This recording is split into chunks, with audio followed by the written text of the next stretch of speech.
A family in Utah claims they were abducted from the safety of their home and held prisoner on board a UFO.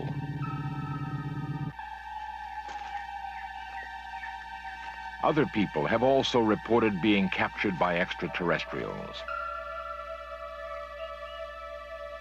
A man in Wyoming claims that while he was hunting, he came face to face with alien beings and was forcibly taken on board their spacecraft.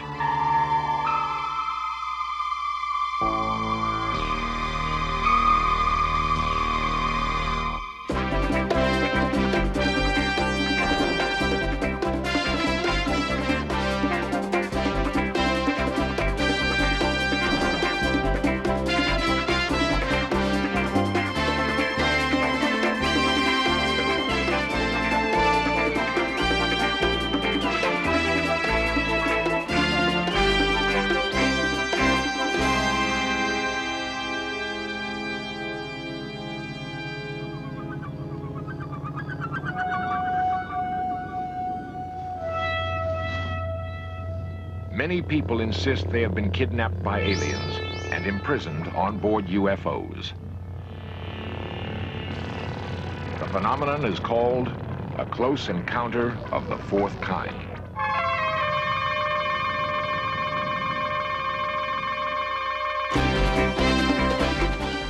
This series presents information based in part on theory and conjecture. The producer's purpose is to suggest some possible explanations, but not necessarily the only ones, to the mysteries we will examine. 500 billion stars in our galaxy alone, each a seething universe spitting fire and light. Only recently have the powerful eyes of radio telescopes given mankind a glimpse of the infinity of space. Astronomers maintain that if intelligent life exists on distant worlds, the likelihood of it crossing the endless chasm of time and space is next to impossible. Yet, 50,000 UFO sightings are reported each year. Some are backed by what is purported to be concrete evidence, like the suspended image of a UFO captured by an Arizona cameraman in 1966. The television cameraman isn't the only person who's convinced that he has proof that UFOs are visiting the Earth. What's even more startling are the first-hand accounts of people who insist that they've been abducted by extraterrestrials. These people claim to have been held as prisoners on board spacecraft, examined by aliens, and then released. What makes their testimony difficult to dismiss is that it comes from average Americans.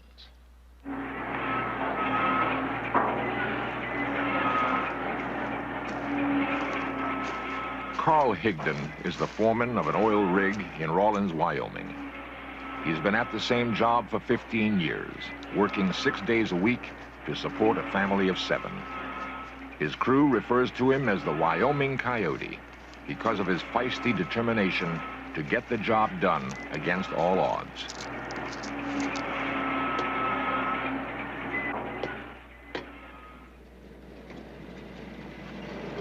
An experienced woodsman with a love for the hunt, he looks forward to those days he can retreat into the forest. However, one October morning in 1974 was to be different from all other days. Carl recreates the events as he remembers them. I went to pick up my crew to go to work, and one of them was sick, so we couldn't work. So I came back to the house and decided I'd go hunting. So I decided to go on down into the forest, and I hunted down there until, it must have been around 4 o'clock.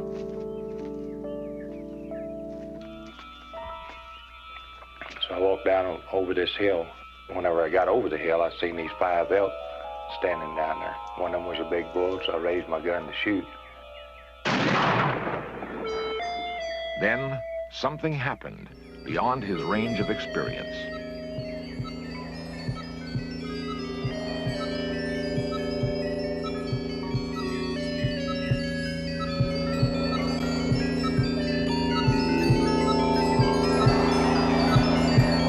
Carl blacked out.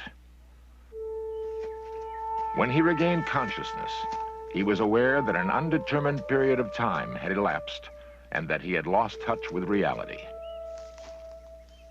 He stumbled through the forest in a dazed condition, trying desperately to figure out where he was and how he could get help.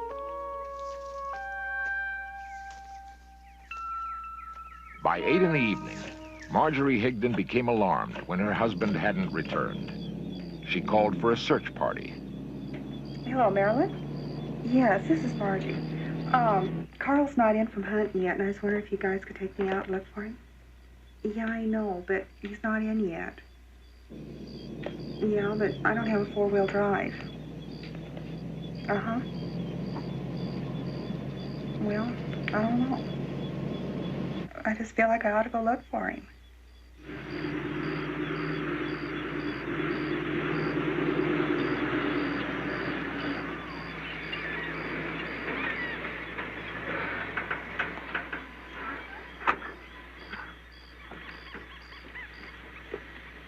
Carl's friends discovered him in a semi-conscious state.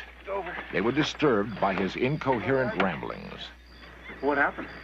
I don't know. You don't know? I don't know. It seems strange. I don't know.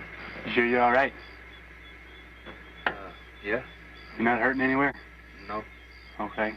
Get you out of here and get you to the doctor as soon as we can.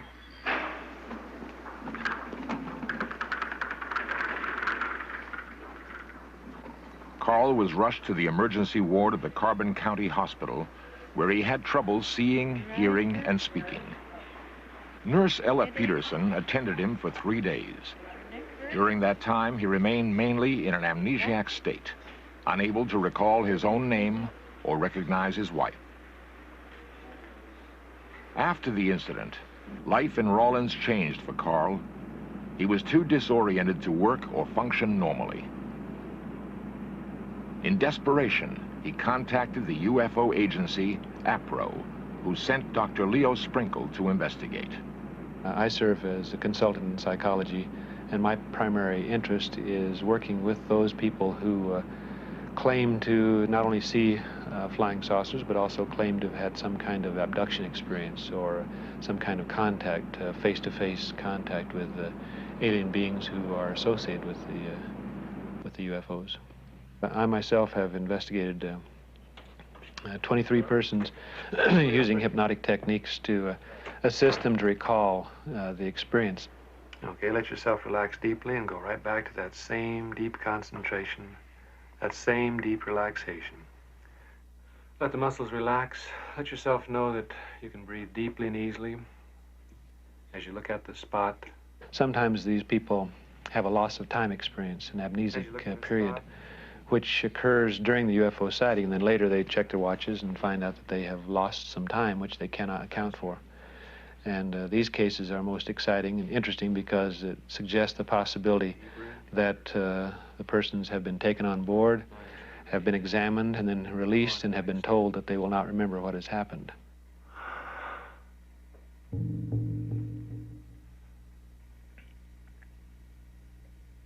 A fire.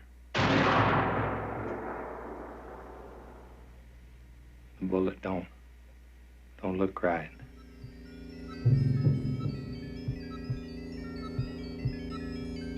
There's somebody. Strange.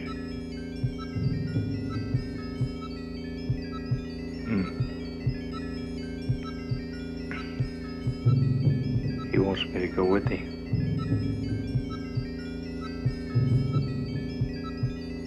Lights are bright.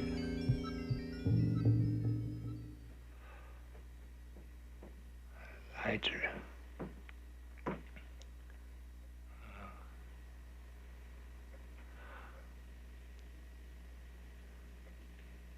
I can't keep my eyes open. I can't see.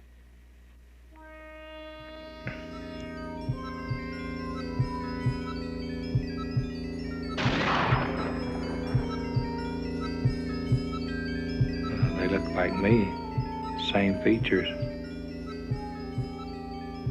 He said the sun burns them. He's gonna take me back. Just let yourself go back inside the cubicle. What happens inside the cubicle? Oh. I can't get in, there ain't no door. Do you know how you get in? No. We're above the trees. I can see pretty good. The ball looks like a basketball,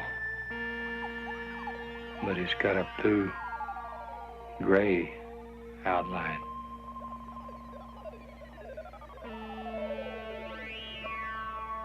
It's kind of dark, no lights. There's the lights again.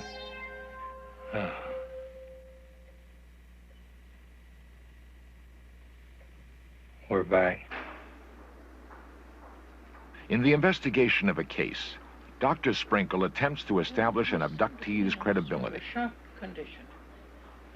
He closely questioned Nurse Peterson to determine Carl's condition immediately following the incident. He kept his eyes closed most of the time, saying that they hurt quite a bit. And other than that, why, he had no complaints of pain. Raise both arms for me. This first attachment goes across your upper abdomen. In order to corroborate the story, he arranged for a polygraph exam to be administered. Regarding whether or not you actually had that UFO experience in question, do you intend to answer truthfully each question to that? Yes.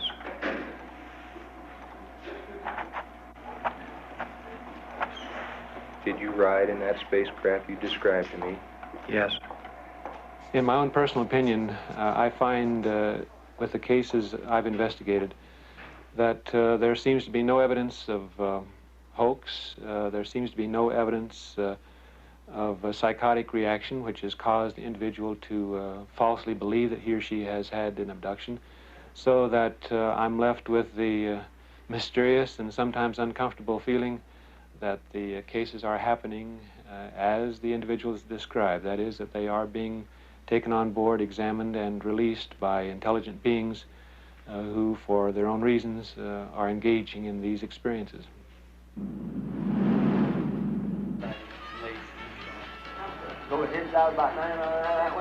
Carl managed to work through a traumatic incident that he had been unable to live with. With the help of Dr. Sprinkle, he no longer was haunted by nightmares. He no longer doubted his own sanity. The abduction experience was resolved to his own satisfaction, and Carl resumed his work with a new vigor. It don't make a hill of beans to me whether anybody believes it or not. I know what happened to me. If people want to take it at face value, that's fine. If they don't, it don't make me any difference. The only thing I'm saying is if this does happen to anybody else, what they are to do is talk to somebody about it. Not to hold it inside and try to conquer it themselves, because it can't be done, I don't think. I don't think our mind can take it. As far as the experience happening to me, I think if it hadn't been for Dr. Sprinkle, I probably would have been in an institution by now. Carl's is not the only abduction case. There are others who claim to have been UFO captives.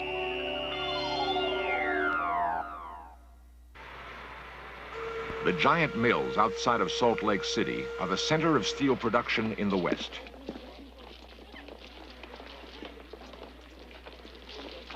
My name is Pat Roach, and I work at the steel company in Orem. I'm a millwright apprentice. I should be a journeyman in another year or two. Pat is one of 5,000 employees at the steelworks.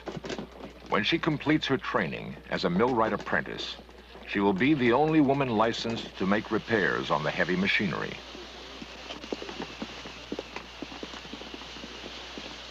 When the work whistle blows, Pat hurries home to her #1 responsibility. She is the sole support of 5 young children. On October 16th, 1973, the normal flow of her life was dramatically altered. Pat recreates the events for In Search Of. It was about 8 o'clock in the evening. My little boy was 4 at the time. He climbed up beside me and he had his blanket with him, and we fell asleep.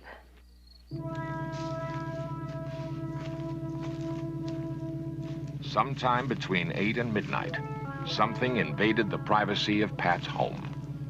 Her children, normally alert to strange sounds in the night, slept on, as if put in a deep trance. They would later believe that they were abducted during their sleep.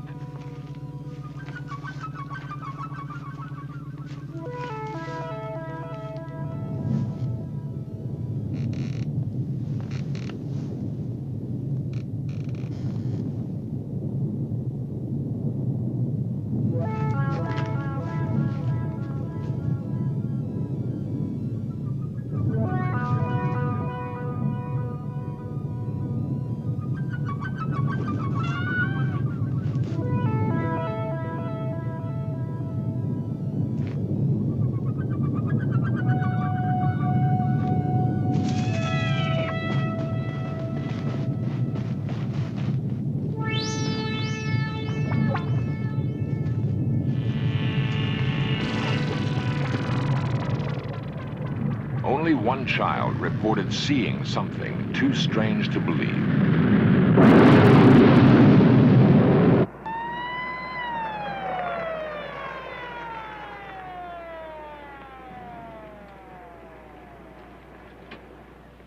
Police Sergeant Ray Edwards answered Pat's call for help.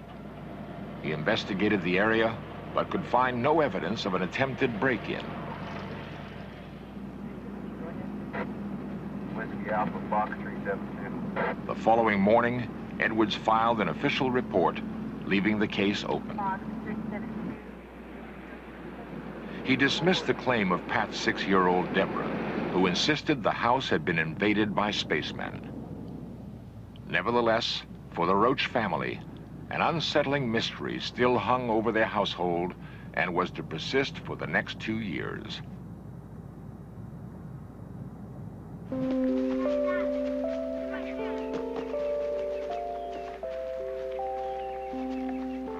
UFO investigators believe victims suppress the memory of an abduction because they are programmed to do so. Researchers feel, however, that children stand a better chance than adults of resisting mind manipulation. I wouldn't have actually known what happened that night. I probably wouldn't have even investigated it at all if it hadn't been for the fact that 2 of my children were just positive that they were spacemen.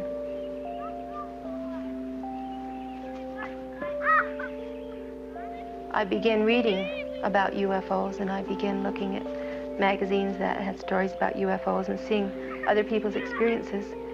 And I thought, there must be more to it than what we know. And so I thought, well, the only way we'll find out any more is to go under hypnotism. Tell me more about the time. In order to recall the events, Pat contacted Dr. Jim Harder of APRO, the Aerial Phenomenon Research Organization. And I and 2 other members of APRO are in charge of the close encounter investigations. What I mean by that essentially are close encounters in which people have had intimate contact with what could only be called alien beings. I have talked with 30 or 40 people who've had such experiences. Now, in various degrees, I've been able to regress them through particular experiences. 1, 0. Your whole body's feeling very heavy and relaxed, except that your left arm is beginning to feel The hypnosis enabled Pat to retrieve memories that she had long buried.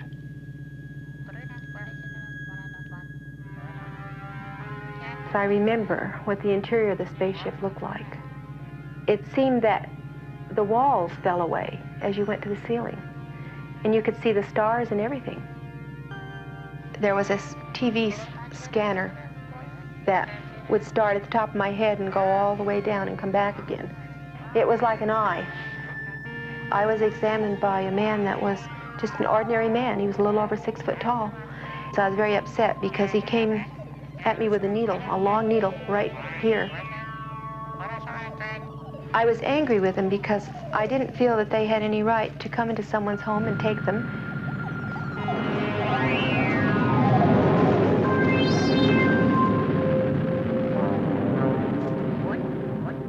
And what I was particularly upset with him about was that I didn't know where my children were. They know everything about us physically, how to make us well, and everything about how our body operates, but they can't understand our emotions and our feelings and our ideas about things. They don't understand us. I don't believe that they really want me to go on TV and tell my story, because if it's happened to other people, they might start putting the pieces together and realize that they've had the same experience.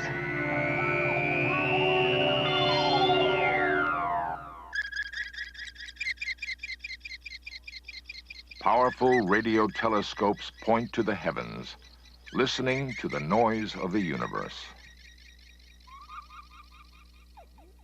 Astronomers committed to the concept that it is impossible for extraterrestrial life to come to Earth believe that if contact is made, it will come through a radio signal across the infinite expanse of space. But there are others, ordinary men and women, who insist that intimate contact has already been made.